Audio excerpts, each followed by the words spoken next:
Hey, welcome to PM with Kim, y'all. A marvelous and magnificent Monday evening to you. I hope your day was fantastic. I hope it was better than you could have ever imagined, and that something good today happened where somebody made you smile. So I'm hoping all is well in your world, on your side of town, this wonderful evening. I hope you're home and resting and relaxing. Put your feet up and having some woosah time, whatever that is you do to unwind. I hope it's everything you want it to be.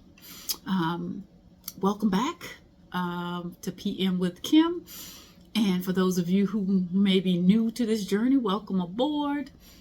This PM with Kim is evening inspiration. It's those aha moments, those reflective moments that I feel like I need to share. And then, of course, you get a little piece of Kim along the way. So thank you all for tuning back in. And for those of you who haven't already done so, go ahead and subscribe. Hit the notification bell so that you can be notified of the videos when they are uploaded. Like the video, comment, and then if it's something that you think can help somebody else, then share it. All right. Well, welcome this evening, y'all. There's one thing I've been talking about and saying I'm gonna circle back. So this evening I kind of want to talk about the fruit of the Spirit. Now, for those of you who don't know what the fruit of the Spirit is, the fruit of the Spirit are those characteristics, those qualities that, especially as believers, we should be exhibiting on a regular basis toward the people that we encounter, so that we are our example is positive and that we're able to win souls for Christ. That's what the fruit of the Spirit is. It is reflective of the Holy Spirit that lives in us, and those fruits will be evident in the things that we do, the things that we say, how we carry ourselves, how we treat people, etc. And so I really wanted to touch upon them and just remind people of what our job is, just people in general, but believers especially, what our job is as a light in this world to people who are questioning and people who are on the fence, people who have given up on religion. They don't like the secular, not secular, but the world, religions, the order of things and so forth. And so if we are letting our light shine and we are really doing what we're supposed to do, the fruit of the Spirit should be evident.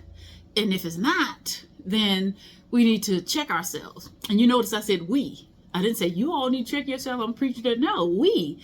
Because, we're not going to get it right every day. But we do have a sense of what we should be doing to honor God. And honoring Him, we honor Him in how we walk, how we talk, how we treat people.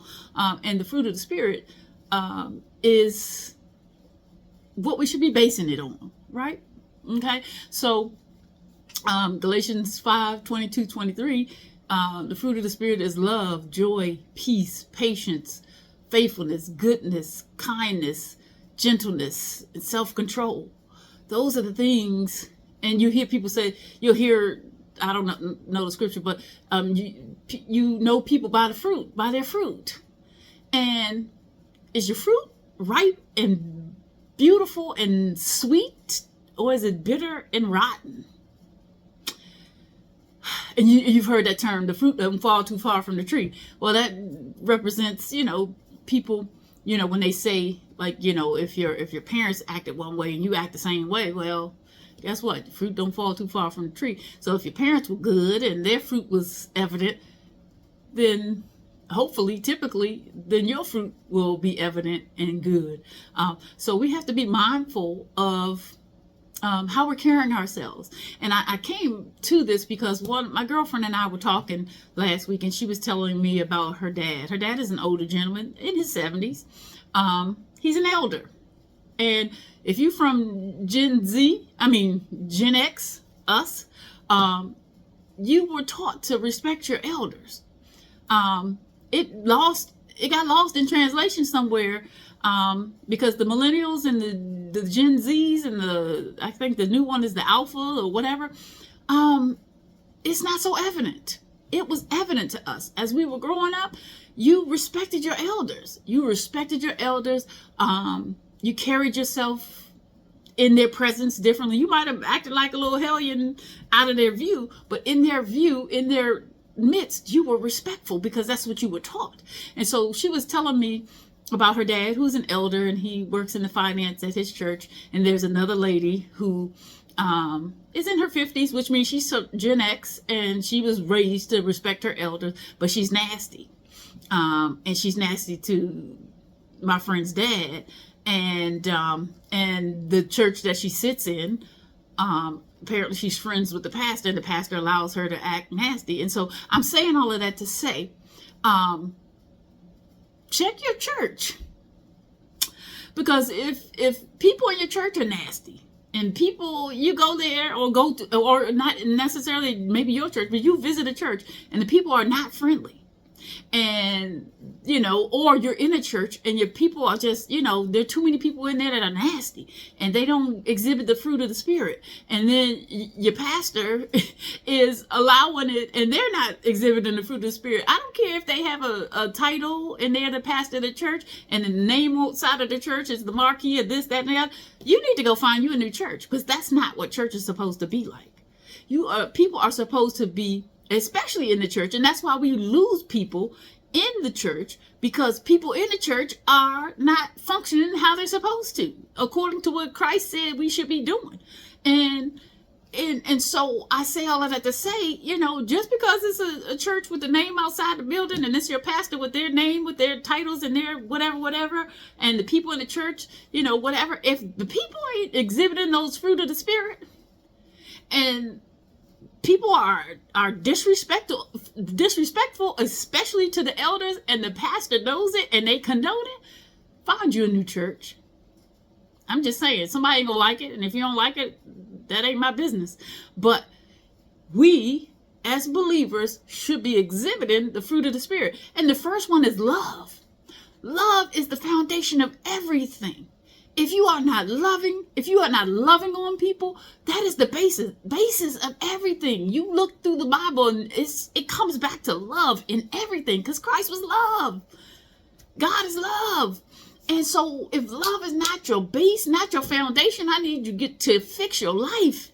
Get your life right, because love covers a multitude of sins. Love is the greatest of it all. It's the basis. It's the foundation. And if you're not loving on people, if you're not lovable, if you're not loving, then adjust accordingly. Because that's the basis of the fruit. That's the foundation in which everything is founded on, built on. If your love ain't there, check yourself. For real. If you can't love on people genuinely, and you are not attracting in, you're not having a lovable spirit, and you're not attracting in those things, then you need to check yourself. You really do. Peace.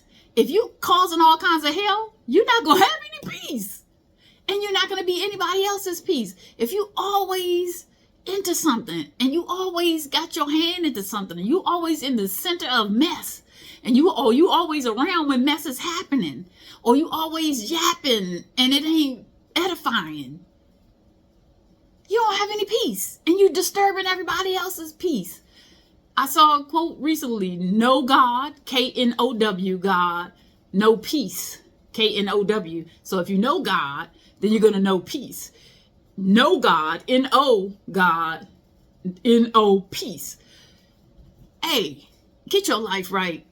If your spirit is all unsettled and disturbed, and there's no light emanating from you, and you causing hell everywhere you go, you don't have any peace, and you disturb everybody else's peace. Adjust accordingly. Joy. You can't have joy if you ain't got the peace. If you don't have the love, you're not going to have joy, because joy is internal. It's deep down. It's that thing you tap into when happiness ain't there, when the circumstances are not working in your favor and you're not happy, but you can still have joy because you got that peace and you got that love as your foundation. Then you're going to have that joy that's going to settle you, that's going to keep you in the midst of mess. It's going to hold you together when life is tossing you to and fro. You still have that joy, but you can't have the joy if you don't have the love and the peace. So adjust accordingly. Faithfulness. Faithfulness is people look at how you carry yourself. People look at how you treat other people. People look at, do you show up? Do you show up when you say you're going to show up? Or do you show up even when you don't say you're going to show up, but do you show up? Are you there when you need it the most? Are you being faithful? And with faithfulness, it requires a little sacrifice. If you're not willing to sacrifice and you're selfish, then you're not going to be faithful. Faithfulness is your action. It's what you do. It's when you show up. It's your dependability. It's your reliability. It is what you do because that's who you are, because that's what you want to do, because that's in your spirit to do. So if you're not faithful, check the areas of your life and figure out what it is you need to do better. And probably it circles back around to that sacrifice and that service. If you don't have a servant spirit and a spirit of sacrifice, willing to give up some stuff to benefit others and to grow yourself and to benefit yourself, if those things aren't present, you're not going to be faithful. Or what are you being faithful to? Are you more faithful to your videos and your movies and your TV shows and all of these other things, and not giving your time to your Bible study and your Sunday school and your church? Or are you faithful to going out on Saturday night with your people and you can't get your behind up on Sunday to go to church because you've been faithful to the fun and not to God? Those are things you need to ponder. Those are rhetorical questions. I don't need to know the answer. That ain't my business. But you can't be faithful if you're not sacrificing and you don't have a spirit of service. And selflessness, meaning you're not selfish. You are pouring out yourself on whoever needs it. And that's when the faithfulness shows up. And if you are not faithful, adjust accordingly. Goodness, just being good to people. And that's kindness. That's just having a heart to do the right thing. To do the right thing. Just do the right thing by people. Just being your best self.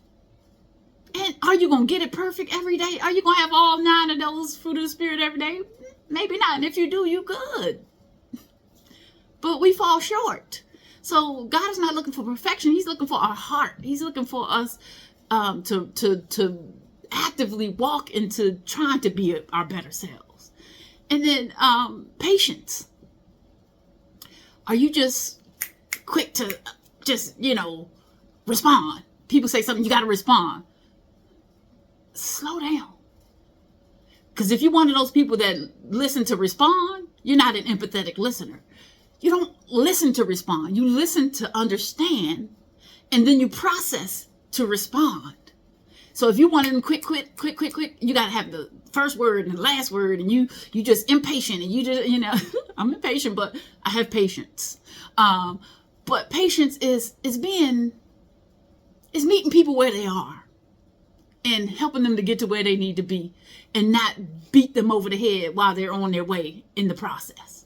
That's patience. That's giving people the benefit of the doubt.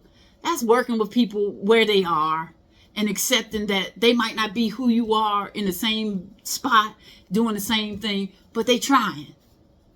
And so you're working alongside them to help them and to help you be better. So that's what patience looks like. And then some of your Bible translations will say meekness or gentleness. Meekness is not a weakness. It's not. It is pure. It is love. It is all of those, I would say, in the encompassing of all of the fruits. That meekness, that gentleness. You got to be gentle with people, especially with the seniors, our elders, because they're getting up in age and they're going to say the same thing over and again. And they're going to say some stuff that don't have filter because when they get older, they don't really think about what they say. So being gentle and loving on everybody, but especially the seniors, our seasoned saints.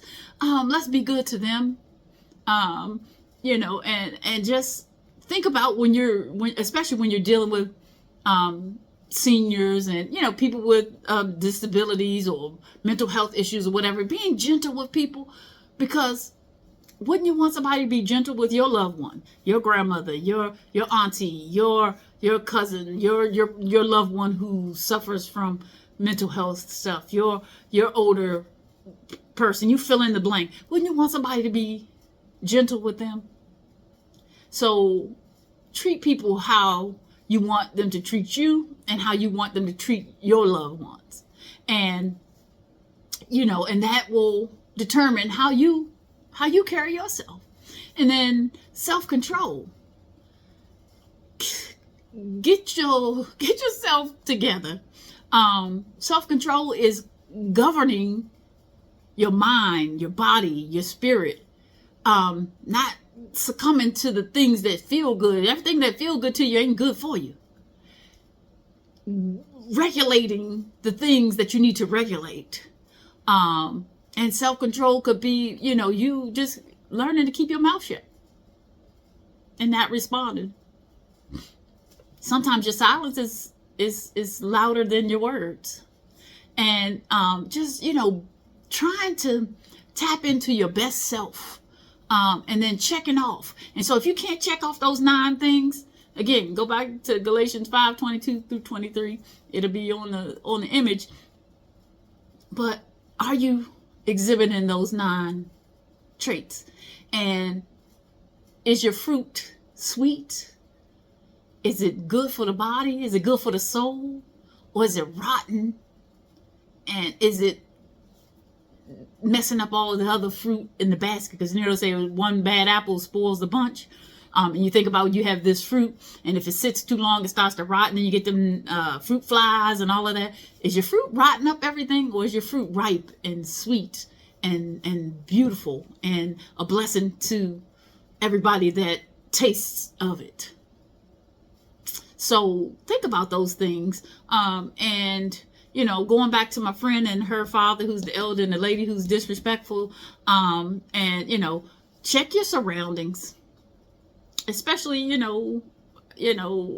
us as believers, and then, people, church folk and whatever else. If you get into a church and the folk ain't right and the spirit is ugly and it ain't exhibiting the fruit of the spirit, find you another church. There's 15 other churches down the way. Find you a better one. Because just because it's a church and just because they have people who have titles and all of this stuff, don't make it the right church. And if they ain't exhibiting those fruits of the spirit, the fruit of the spirit, and you don't feel the love when you walk in, and you don't, and not everybody's not gonna be perfect, but if you're encountering more negative than you are positive, find you somewhere else.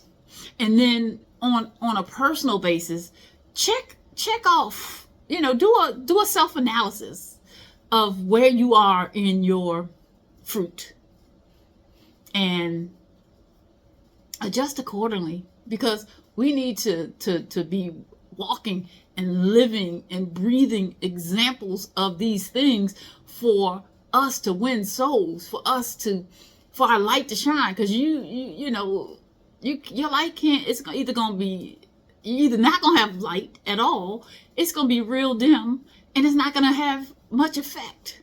So adjust your light, check your source. And checking your light and checking your source means checking that fruit, the fruit of the spirit. Are you exhibiting those things? And if you are, your light is going to shine brighter and brighter, and we can dispel some of the darkness, and we can win souls and help this world to be better, because this world is not getting any better. It's getting worse. And we want to be able to help people to manage through these tough times, to manage through their crises, to manage through all of the things and the waves of life that toss them to and fro. And we're experiencing those things, but we can experience those things and go through them and get through them much more, much easier if we have the fruit of the spirit alive and active and real in our being. So check your fruit. And if your fruit needs some adjusting, adjust accordingly. Ain't nobody hating on you. I just want us to be our best selves. so that we can do the work of building the kingdom, so we can be our best selves and love on people. Because I'm telling you what, if you loving on people and you are exhibiting those things, you feel good. And the more you put out positively, I am telling you, you get it back tenfold. When God sees you operating the way He has mandated you to operate, and He sees you operating in the fruit of the Spirit, and He sees you operating in your gifts and your talents and just walking in the will that you're supposed to walk in, you are going to be abundantly blessed. You're going to get your blessings back. And let me just say this, because some people attribute blessings to money. Money is not the only blessing. Blessings are good health, restored health, a sound mind, strengthen your body, strengthen your spirit, the ability to love people, the ability to be the peacemaker, the ability to just walk in whatever ways you're walking in, the ability to just get through life and be protected. All of those things, blessings come in so many different forms. And some of you all equate blessings with money and monetary. And most of us are rich. Not rich in dollars, but rich in spirit, rich in love, rich in goodness, rich in all of those things. So count your blessings and not your problem, but your blessings grow and opportunities present themselves, and overflow and peace and love and all those things come back to you when you're giving them out. So check your fruit. And if your fruit needs to be nurtured, then nurture it. Adjust accordingly. But make sure that you are carrying yourself the best way you can, respecting your elders. And if you're part of the millennial, the Gen Z, the younger people, teach your children to respect elders. And if you're part of the generation and you're not doing it, check yourself for real. Because that's not how you're supposed to operate. We need to be good to people, to everybody, but especially the elders who have come before you, who have put in that work, who have paved the way. Their blood, their sweat, their tears have made it possible for you to be where you are right now. So check your fruit, adjust accordingly, and strive to be your best each and every day. So that's my PM with Kim, y'all. That's my evening inspiration. Just while I'm trying to be better, I'm going to help you try to be better so that we can make this world better. And if we're doing our part to make this world better, then God is pleased. All right, y'all. So that's it. That's all. That's what I got for you this evening. I hope that the rest of your evening is richly blessed. I hope that when you lay down tonight, that your sleep will be peaceful and restful and sweet. And I pray that the hand of God rests upon you all night, and that the angels will encamp all around you, keeping you from hurt, harm, or danger. And that when you awaken tomorrow, you awaken refreshed and revived and renewed and ready to prune your fruit so that it can grow and be beautiful and be a sweet taste in the mouth of God. All right? Be blessed. Go in peace. Rest, rejuvenate, revive, and just look forward to tomorrow and making tomorrow better than today was, and being your best self every chance you get. That's it. That's all, y'all. Don't forget to circle back around in the morning for AM with Kim. And until we meet again, peace and blessings from my heart to yours. I love you. Good night.